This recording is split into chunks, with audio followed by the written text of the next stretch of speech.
আজ আমি দেখাবো ফেসবুকের নাম চেঞ্জ করার সহজ উপায়। একদম স্টেপ বাই স্টেপ। তাই ভিডিওটি স্কিপ না করে শেষ পর্যন্ত দেখুন। আমরা সরাসরি চলে যাব ফেসবুক অপশনে। ফেসবুক অপশনে গিয়ে আমরা এখন আমাদের প্রোফাইলটি দেখব নামটি কি আছে। তোমরা সরাসরি প্রোফাইল অপশনে চলে যাব। প্রোফাইল অপশনে যাওয়ার পরে আমাদের এক বোনের নাম সৃষ্টিমণি আছে। এটা আমি চেঞ্জ করব। তো চেঞ্জ করতে হলে আমাকে আপনাদেরকে দেখানোর সাথে আমি নামটি দেখলাম। দেখানোর পরে এখন আমরা সরাসরি চেঞ্জ করতে হলে আমাদের আ 3 ডট আইকন আছে মেইন পেজে 3 ডট আইকনে ক্লিক দিব। আমি মার্ক করে দিচ্ছি। 3 ডট আইকনে ক্লিক দেওয়ার পরে আমরা সরাসরি নিচে দেখব এখানে সেটিং অপশন কোথায় আছে।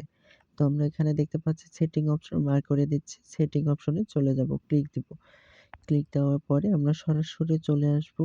এখানে personal detail, password and security আছে। তো আমি এর উপরে ক্লিক দিব। ক্লিক দেওয়ার পরে সরাসরি আমাদের নিজস্ব যে পেজটি আছে, পেজটিতে নিয়ে যাবে। নিয়ে যাওয়ার পরে এখানে প্রোফাইল অপশন আছে। প্রোফাইল অপশনের উপরে একটি ক্লিক দিব। প্রোফাইল অপশনে ক্লিক দেওয়ার পরে আমরা সরাসরি এখানে নেম অপশন আছে। তো নেম অপশনে ক্লিক দিব।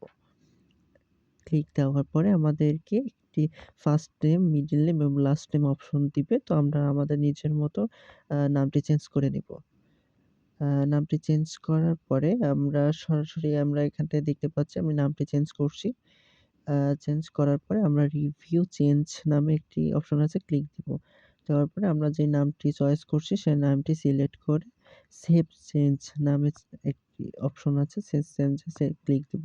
তারপর আমাদের সরাসরি নামটি চেঞ্জ হয়ে গিয়েছে দেখতে পাচ্ছেন মিসেস সৃষ্টিমণি নামে।